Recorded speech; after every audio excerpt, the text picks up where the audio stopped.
नमस्कार प्रिय दर्शकों, आज एक अत्यंत गहन सूक्ष्म सिद्धांत की चर्चा करने के लिए मैं आप सबके सम्मुख उपस्थित हुआ हूं। विषय है राहु की पंचम दृष्टि और दसम भाव से जुड़ा परिणाम।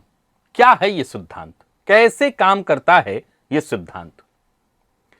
प्रिय दर्शकों, ज्योतिष शास्त्र के मर्मज्ञ कहते हैं कि जिस किसी भाव के दसम भाव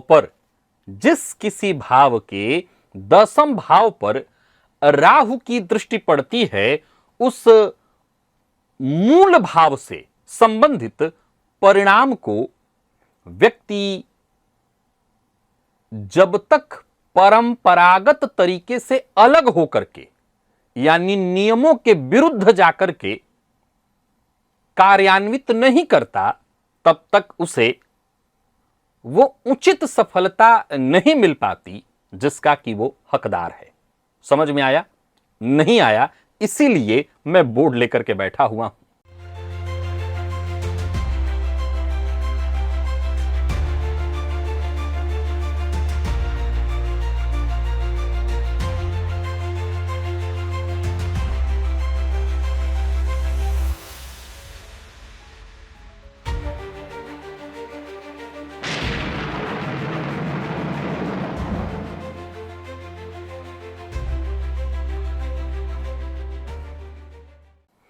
प्रिय दर्शकों, बीते दिनों मैंने बहुत से ऐसे विषय आपको बताए, परंतु मैंने उसमें बोर्ड का इस्तेमाल नहीं किया। अगर आप मेरे पुराने दर्शक हैं, मैंने जो पुराने वीडियोस बनाए हैं आप देखते थे, मैं उसमें हमेशा बोर्ड का इस्तेमाल किया करता था। बीच में मुझे लगा कि मेरे दर्शक हैं, सब जानकार ही हो गए हैं, तो इनके लिए बोर्ड की क्या आवश्यकता है। मैंने बोर्ड इस्तेमाल करना छोड़ दिया। हर दिन आप लोगों के मैसेज भी आते रहते थे कि नहीं बोर्ड इस्तेमाल करिए।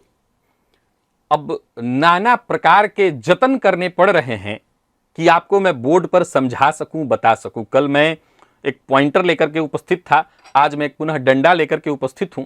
शायद इससे आपको मैं बोर्ड को दिखा सकूं और समझा सकूं। होता क्या है कि जब मैं बोर्ड पर खुद से मार्कर से लिखता हूं तो लाइट के कारण आपको वो दिखाई नहीं पड़ता है ठीक से, और बाद में एडिटिंग के दौरान अगर इस बोर्ड पर चीजों को लिखा जाए तो जाहिर सी बात है कि वो बोर्ड हरे रंग का तो है नहीं। तो ऐसी स्थिति में क्या होगा कि मैं जब हाथ वगैरह उसके अंदर करता हूं तो वो सारी चीजें मेरे हाथ पर आ जाती हैं, तो इससे थोड़ा भद्दा लगता है। तो तरह तरह के जुगाड़ करने पड़ रहे हैं ताकि मैं आपको विषय समझा सकूं। आइए चर्चा प्रारंभ करते हैं और समझते हैं कि आज का ये सिद्धांत है क्या, कैसे कार्य करता है, इसे आपको अपनी जन्म कुंडली में कैसे देखना है, जीवन के विभिन्न क्षेत्रों पर इस विषय का प्रभाव पड़ने वाला है। तो सबसे पहले जानना जरूरी है कि किसी भी भाव का दसम भाव, प्रिय दर्शकों, जैसे जन्म कुंडली के इस दसम भाव के बारे में तो आप सभी जानते हैं। क्यों जानते हैं? क्योंकि यह दसम के रूप में प्रचलित है। तो असल में यह लग्न का दसम है। ये जन्म कुंडली का जो दसम भाव है, जिसके बारे में हम सभी जानते हैं। क्यों जानते हैं? क्योंकि ये भाव दसम के रूप में हमेशा से प्रचलित है। और ये भाव क्या है? ये भाव लग्न अर्थात हम लग्न के परिणाम, कर्म और सार्वजनिक पहचान का प्रतिनिधित्व करता है। कौन सा भाव? तो जन्म कुंडली का दसम भाव। वैसे ही अगर हम जन्म कुंडली में जितने भी भाव आप देख रहे हैं, जैसे लग्न देख रहे हैं, तो जिस वैसे ही द्वितीय भाव है, तो इस द्वितीय भाव का भी तो दसम भाव होगा।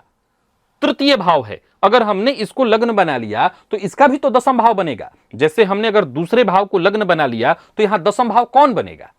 कुंडली का 11वां भाव बनेगा। वैसे ही अगर हमने कुंडली के तीसरे भाव को लग्न बना दिया तो 10वां भाव कौन बनेगा? कुंडली का 12वां भाव बनेगा। प्रिय दर्शकों, देखा जाए तो यह सिद्धांत कोई बहुत अलग नहीं है, मूलतः वही भावात भावम का ही सिद्धांत है। परंतु इसमें जो जानकारी विशेष है वो ये है कि ज्योतिष शास्त्र के मर्मज्ञ कहते हैं कि जन्म कुंडली में हम सबसे पहले क्या देखें, तो ये देखें कि हमारी कुंडली में राहु किस भाव में बैठे हुए हैं, क्योंकि इस सिद्धांत में मुख्य भूमिका राहु की ही है।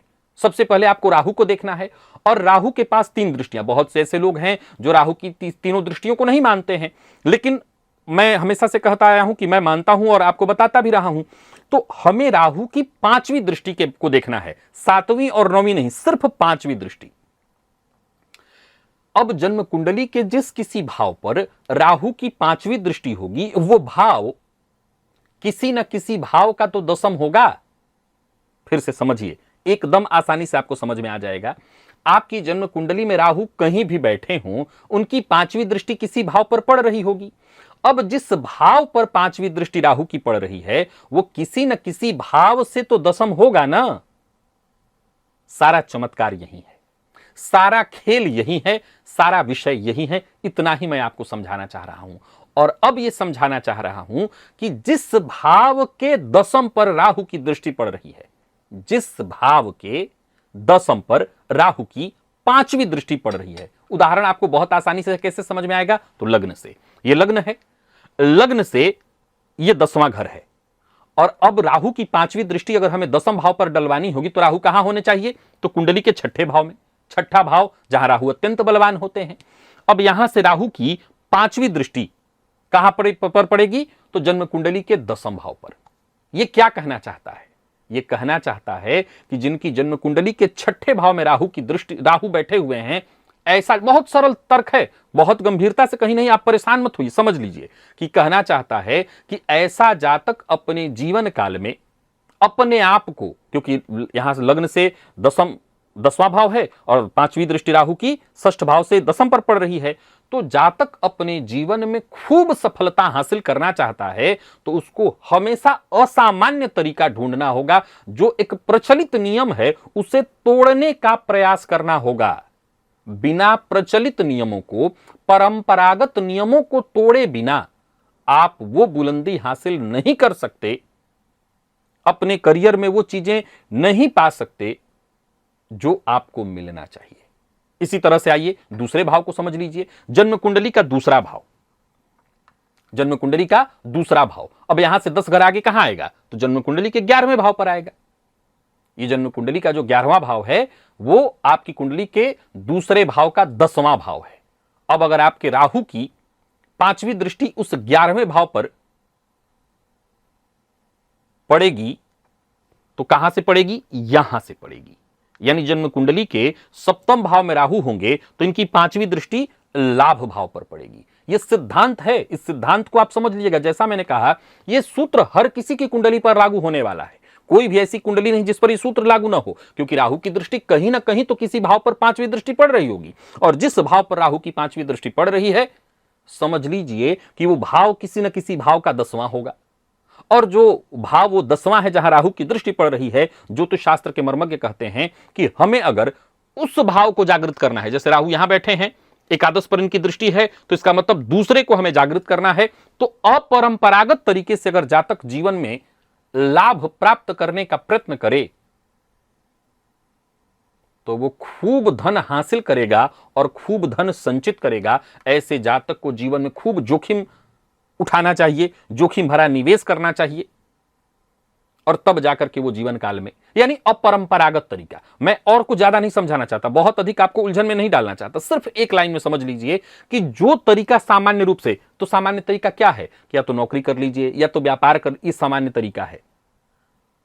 ये ज्योतिष का शास्त्र कहता है ना, आपके लिए ऐसी बात नहीं। अगर आप चाहते हैं अच्छा धन इकट्ठा कर लें तो ये आपके काम नहीं आएगा। फिर आप कोई ऐसा तरीका इजाद करिए, ढूंढिए। आज इस विकसित हो रहे समाज में देखिए, राहु को कलयुग का राजा कहा गया है, तो ऐसा कोई मार्ग ढूंढिए, उस मार्ग पर चलने का प्रयत्न करिए और फिर आप नोट अवश्य छाप लेंगे। तीसरे भाव की यदि हम बात करें तो जन्म कुंडली का तीसरा भाव क्या है, हमारे साहस का भाव है, पराक्रम का भाव है। जन्म कुंडली के तीसरे से अगर हम 10वें की बात करें तो जन्म कुंडली का 12वां भाव आएगा। तीसरे से 10वें की बात करें तो 12वां भाव आएगा। अब ज्योतिष शास्त्र कहता है कि राहु आपकी कुंडली में अगर अष्टम भाव में होंगे तो उनकी 5वीं दृष्टि आपके 12वें भाव पर पड़ेगी। यानी बहुत सामान्य से बात है कि हर किसी की कुंडली में ऐसा कोई योग होगा। हो सकता है आपकी कुंडली में राहु अष्टम, ये सिद्धांत राहु से ही है। राहु मान लीजिए आपकी कुंडली के अष्टम भाव में बैठे हैं तो उनकी 5वीं दृष्टि आपकी कुंडली के 12वें भाव पर पड़ रहा है। 12वें भाव पर पड़ रहा है मतलब आप अपने जीवन काल में ऐसे साहसिक प्रयत्न करिए। याद रखिए आपको कहना क्या चाह रहा है कि पहले तो आपको जो भी काम करना है वो साहसिक होना चाहिए, पर ऐसा होना चाहिए कि पर्दे के पीछे से होना चाहिए। अब ज्यादातर सवाल खड़ा होता है कि अगर हम पर्दे के पीछे से काम करेंगे तो वो साहसिक होते हुए भी लोगों की नजर में कैसे आएगा। तो वो कह रहा है कि आपको जो भी काम करना है पहले तो जोखिम भरा कार्य करना है, परंपरागत तरीके से हट के करना है, ध्यान से सुनिएगा, और साथ ही साथ गुप्त तरीके से करना है, साथ ही साथ गुप्त तरीके से करना है। तीसरे भाव को जागृत हम कर रहे हैं। याद रखिए कि इससे राहु की दृष्टि से 12वें भाव पर आपका तीसरा भाव जागृत हो रहा है। तीसरा अर्थात आपका पुरुषार्थ जागृत हो रहा है। अब ये कह रहा है कि जातक अपने जीवन काल में सब सुख हासिल कर सकता है अपने पुरुषार्थ से, परंतु गुप्त तरीके से जोखिम भरा कार्य उसको करना है और परंपरागत तरीके से हटके करना है। सिद्धांत बहुत सरल है, समझ गए होंगे आप। वैसे ही मान लीजिए जन्म कुंडली का जो चौथा भाव है ये, अब यहां से दशम कौन है? आपका लग्न, आप स्वयं ही हैं। और अब अगर यहां पर देखें तो लग्न पर राहु की दृष्टि कहां से होगी? तो कुंडली के नवम में राहु होंगे तो उनकी 5वीं दृष्टि लग्न पर होगी। यानी जिसकी कुंडली के नवम भाव में राहु बैठे हैं यह सूत्र उनके लिए है। अब लग्न पर आपकी राहु की दृष्टि पड़ रही है तो एक बात तो यह है कि एक परंपरागत तरीके से चलिए, घर का कोई काम मिल जाए वो कर लीजिए, माता पिता के द्वारा दिया गया कोई काम है, आपके पूर्वजों के द्वारा कोई दिया गया कोई काम है, आप वो कर लीजिए और अपने जीवन काल में जो सफलता हासिल करना चाहते हैं तो कर लीजिए। ये हो गया सामान्य सी चर्चा ये हो गई। क्या ये बताने की आवश्यकता है कि आपके लग्न पर राहु की 5वीं दृष्टि पड़ेगी? अच्छा, 5वीं दृष्टि भी क्यों, ये भी ध्यान रखिएगा, क्योंकि 5वीं दृष्टि में ही ज्ञान है। और राहु का ज्ञान कैसा है? तो छल वाला ज्ञान है। राहु का ज्ञान कैसा है? तो आज के इस समाज, इस कलयुग के जरूरत के हिसाब से उसका ज्ञान है। तो आपके व्यक्तित्व पर राहु की दृष्टि पड़ेगी नहीं, लग्न पर। अब ऐसी स्थिति में जानते हैं कौन भाव जागृत हो रहा है? आपका ये चौथा भाव जागृत हो रहा है। और कैसे हो रहा है? तो जाहिर सी बात है कि आप तिगड़म लगाएंगे, बुद्धि लगाएंगे, जुगाड़ लगाएंगे, और कहने की आवश्यकता नहीं कि आम जो परंपरागत तरीका उससे हट करके जुगाड़ लगाएंगे। और परिणाम क्या होगा? भूमि, भवन, वाहन, हर तरह का सुख जीवन काल में आप हासिल करेंगे। हाँ, हो सकता है कि वो असामान्य लोगों को लगे, हो सकता है लोगों को पहले ठीक न लगे, हो सकता है शुरुआती दौर में लोग आपकी प्रतिष्ठा को भी धक्का पहुंचा दें, लोग कहें कि नहीं व्यक्ति बहुत अच्छा नहीं है, लेकिन यही आपका अपरंपरागत तरीका आपको सब कुछ दे देगा। वही मान लीजिए कुंडली का 5वां भाव, और इसका 10वां भाव कौन सा होगा? तो जन्म कुंडली का वो दूसरा भाव होगा। और राहु की दृष्टि, दशम के राहु के बारे में आपको क्या बताने की आवश्यकता है? पता नहीं कितने कार्यक्रमों में मैंने इसकी चर्चा की है।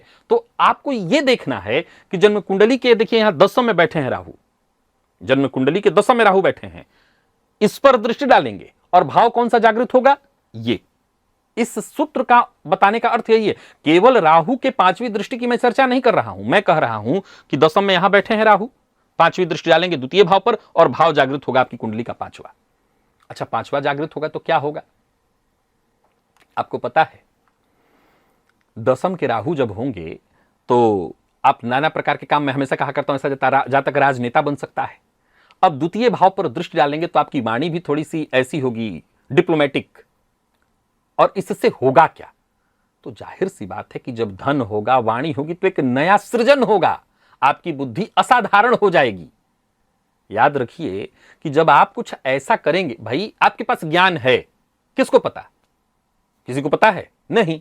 लेकिन आप बोलेंगे, आप बताएंगे और तरह तरह से लोगों को समझाएंगे, तो सीधी सी बात है लोगों की नजर आप पर जाएगी ही जाएगी। तो कौन जागृत हुआ? कुंडली का 5वां। अच्छा, एक और कमाल की बात जानिए, ज्ञानी होने के लिए पढ़ने की बहुत आवश्यकता नहीं है। लोग देख करके सीखते हैं और सीखते सीखते सीखते हैं, सीख सीख कर सीखते हैं।